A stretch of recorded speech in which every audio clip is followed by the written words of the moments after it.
Kasi marami yung nagtatanong lagi kung ano po ba ang say o ano na ba ang lagay ng ating mga taga-iglesia. Kasi alam nyo yung mga taga-iglesia po, kung maano nyo, talagang hindi man po sila sumasali sa politika, pero alam naman natin na when they talk, people listen. Totoo naman po yan.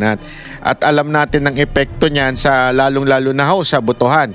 At marami nga ho na frustrate kasi dahil nga sa kanilang in-endorse. Alam ko, ewan ko correct me if I'm wrong, pero as far as I remember, wag na nga tayo magpangalan. Yung mga senador na in-endorse nila, ngayon ay mga pumapalpak po sa Senado. Kaya tuloy, ang mga taong bayan ay nagtatanong, ano na ba ang masasabi nitong mga ng iglesia dito sa mga kasulukuyang kaganapan sa ating bayan. Kaya naman din atin pong papakinggan at bibigyan ng reaksyon. Ano ba ang masasabi nila tungkol ho dito? Kasi kahit po ako, natatanong ako, ano na ba?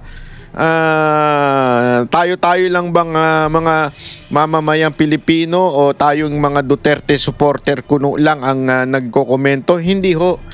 Kahit po itong iglesia ay meron silang meron po silang gustong ipahayag at napakaganda ng kanilang pahayag sa pagkakataon na ito. Ito, pakinggan po natin. Basahin ko na.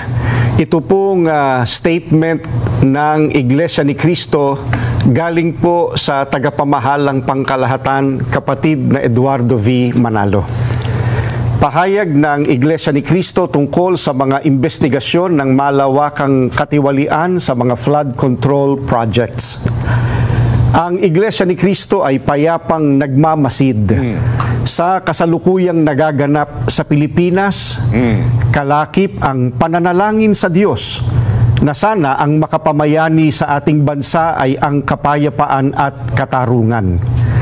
Ang mga pagtatalo-talo at pag-aalitan na ibinunga ng malaking eskandalo ng katiwalian sa libu-libong flood control projects ng kasalukuyang administrasyon at ang mga pag-aawayang pampulitika ang dahilan ng mga kaguluhan ngayon sa ating bansa. Nakita namin ang ginawang hakbang ng pamahalaan sa layuning alamin ang punot dulo ng mga napaulat na mga anomalya sa mga nasabing proyekto. Bukod sa sinimulang mga pagdinig tungkol dito ng Kamara at Senado, ay itinatag din ang Independent Commission for Infrastructure, ICI. Tulad ng maraming Pilipino, naghihintay din kami hindi lamang sa magiging resulta nito na dapat ay totohanan at mapagtitiwalaan, kundi kung paano ito maisasagawa ng walang pag-aalinlangan. Gaya ng nararapat, kailangang mapanagot ang pinakaugat ng mga pagnanakaw ng daan-daang bilyong piso sa kaban ng bayan. Yun ang maganda dun Malinaw yun, yung pinakaugat. Ako sa tingin ko, merong pahiwatig yun. Pinakaugat ang ating tumbukin. Ika nga. Wag lamang yung mga DPWH official o di kaya yung mga kontraktor. Handa natin, hindi naman po makakagalaw yung mga animal na yan kung wala hong mga sumusuporta sa kanilang politiko. At higit sa lahat, hindi ho yan makakagalaw nang wala pong basbas nung nasa kataas-taasan. Kasi remember,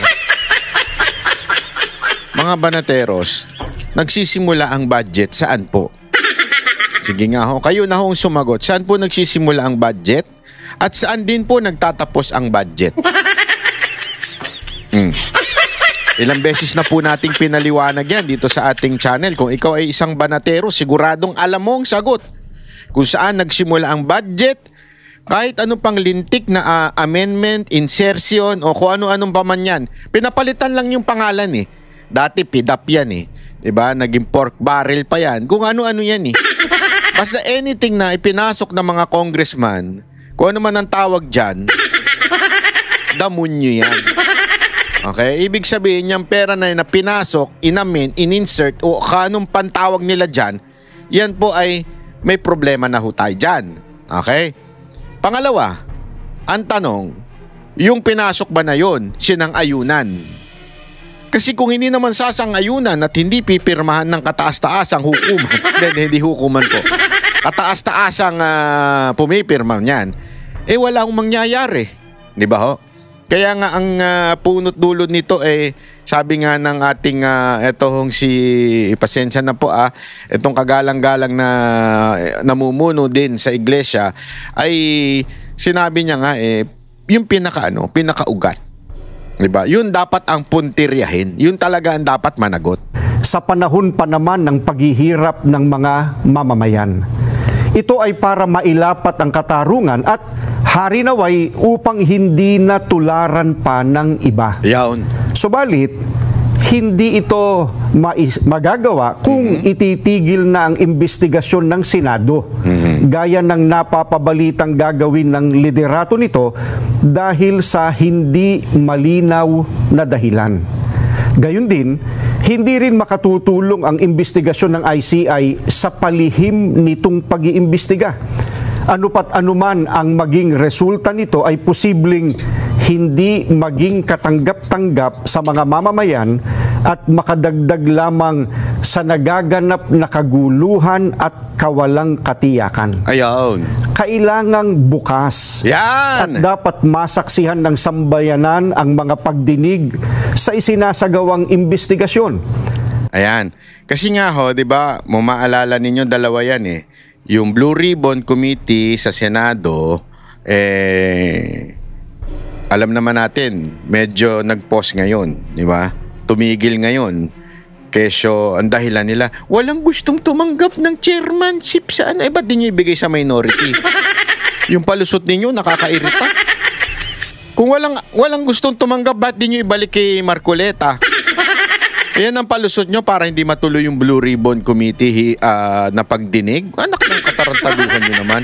Tapos eto pa, yung ICI, na sabing independent daw pero ayaw naman nila ng transparent. Ang sinasabi ngayon ng iglesia ay dapat transparent. Ayan, sila na po nagsasabi, dapat transparent, bukas sa mamamayang Pilipino. Kung hindi, pagdududahan yan. Naniniwala kami na para magkaroon ng kapayapaan, kailangang patuloy na imbestigahan ang malawakang katiwaliang iyon at isagawa ng may transparency at walang kinikilingan o pinagtatakpan. Yawn. Isa itong kahayagan ng sinseridad ng mga kinauukulan. Nakalagda po ang kapatid na Eduardo V. Manalo, ang tagapamahalang pangkalahatan ng Iglesia ni Cristo. Maraming salamat po, kapatid na Jen, kapatid na Nelson. Maraming salamat po, Ka Edwil. Magbabalik pa po ang... So, ayan po ang dalawang panawagan po ng iglesia. Ang panawagan po nila ay dapat ipagpatuloy. Kaya alam mo, ako nakakakita ko ngayon ng para bagang ayaw nilang ituloy, tapos ang palusot, magre-resign si Lacson at walang gustong tumanggap. Sasabihin nila, no one is worthy of to be there. Kasi dapat sa majority, di ba? Yun yung palusot nila. Pero wala naman pong nagbabawal na ibigay sa isang minority, sabihin, dun sa opposition. So, pwedeng ibalik kay Marcoleta, ba't ayaw nyo ibalik? Papalusot kayo, ayaw nyo ibalik? Napaka-obvious nyo naman.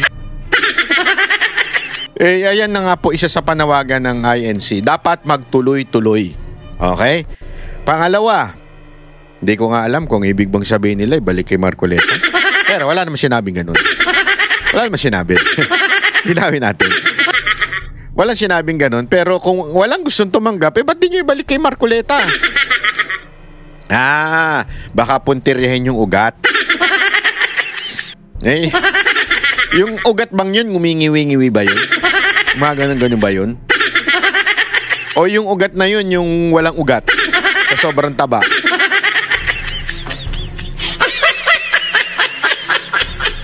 Paano kaya si Boss Dada tsaka si si Jay Guevara pagkat kukuhanan ng dugo? Walang ugat yung mga yun eh. Puro puro taba eh. Paano kaya yun? Hindi naman pala. May muscles din pala. Ang bira, oo. Gago! Di ba?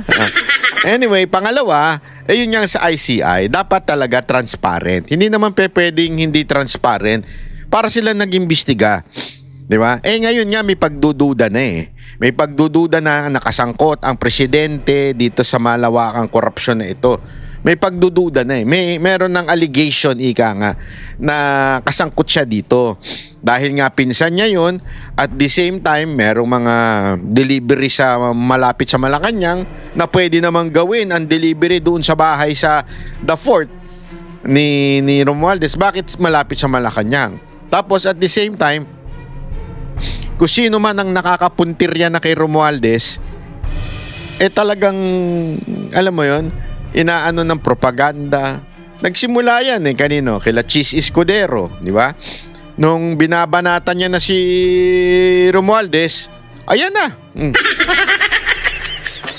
Kung ano-ano na ang pinagbibintang, di ba? Kita ninyo may pattern eh. Kay Chis Escudero ganun eh. May pagbibintang kagad eh. Eto na, sasabihin nyo, ganyan-ganyan. Tapos, pagkatapos niyan, sino pa? Yung sumunod. Si pangalan nito, si Magalo ngayon, 'di ba? Kung ano-ano na namang akusasyon na inaano nila kay Magalong. So makikita mo talaga may pattern. May pattern talaga. Anyone who names Romualdez nagkakaroon ng malawakang paninira, malawakang propaganda para sila ho ay siraan sa publiko. Alam naman po natin, ladies and gentlemen, alam naman po natin, mga banateros, kung sino may troll farm nang galing Pakistan, galing India, at kung saan sa lupalop ng mundo. Tingnan nyo lahat ng pumupuri kay Marcos sa social media. Tingnan ninyo. Wag na ako. Kayo na ang tumingin. Makikita ninyo. So, nakikita tuloy ng mga Pilipino na parang, sandali, basta talaga Romualdez ang parang kasangkot ang Malacanang na naninira. Diba? Parang ganun ang dating. Yun ang duda ng taong bayan. Ito nga mismo si girl. Sabi nga ni Chubby Chingson, girl! Diba? Si Aling Claire Castro, kasangkapan yan, kay Magalong. Kita mo naman kung paano niya binira si Magalong. Naku po, di talaga maganda itong ginagawa ni girl. Ay naku ka girl, that's not nice. Wag ganun girl. Hindi maganda yan, ha?